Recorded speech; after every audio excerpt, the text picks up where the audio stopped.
पूछो क्या पूछना और।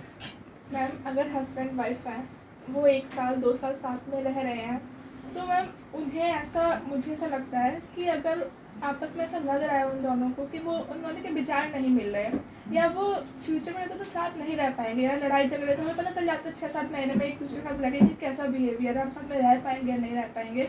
तो क्या उन लोगों को सोसाइटी के प्रेशर में आके बच्चे नहीं करने चाहिए? सोसाइटी के प्रेशर में बच्चे नहीं करने चाहिए। हमें लग रहा है कि हम उनके देखभाल लिए आपस में नहीं एक दूसरे का रह पा रहे हैं, तो हम सोसाइटी के प्रेशर में आके हम बच्चे तो कर लेते हैं, क्योंकि हमारा आपस में तो कुछ है नहीं कनेक्शन। लेकिन हम सोसाइटी के प्रेशर में आके हम ऐसा कहते हैं कि ठीक है मैं बताती हूँ इस पर क्या है। मैंने एक वीडियो बनाया था थोड़े समय पहले, क्या बच्चे के जन्म से समस्याओं का समाधान हो जाएगा, कुछ इस तरह का था। उसमें मैंने यही बताया था कि अगर पति पत्नी में सामंजस्य नहीं है तो उनको पहले आपस में सामंजस्य स्थापित करने के लिए कोशिश करनी चाहिए।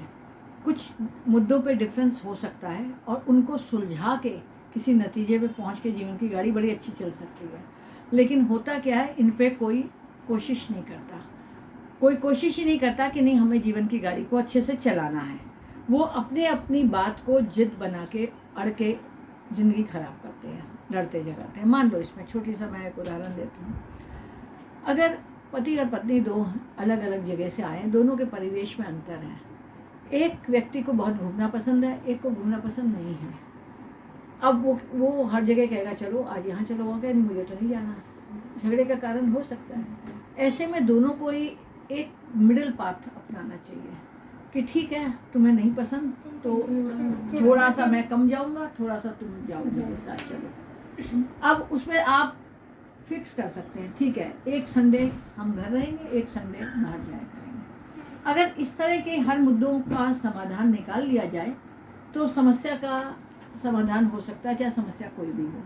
हर चीज़ पे ऐसे हो सकता है, खाने पीने के इश्यूज़ पे हो सकता है, जाने आने पे हो सकता है, किसी और जगह जाने की बात हो, पिक्चर देखने की बात हो, एक को पसंद है एक को नहीं पसंद है, तो दोनों इस तरह से किसी एक मध्यम मार्ग को अपनाकर उस पर समझौता करके आगे गाड़ी चला सकते हैं। लेकिन समस्या तब होती है जब हम दूसरे की बात सुनते ही नहीं हैं और हम अपनी जिद करते रहते हैं और हम सोचते हैं नहीं जैसा हम कहें वैसे ही होना चाहिए, जो हम कहें वैसे ही होना चाहिए, तब समस्या आती है। मेरे पास एक केस आया था डाइवोर्स के लिए।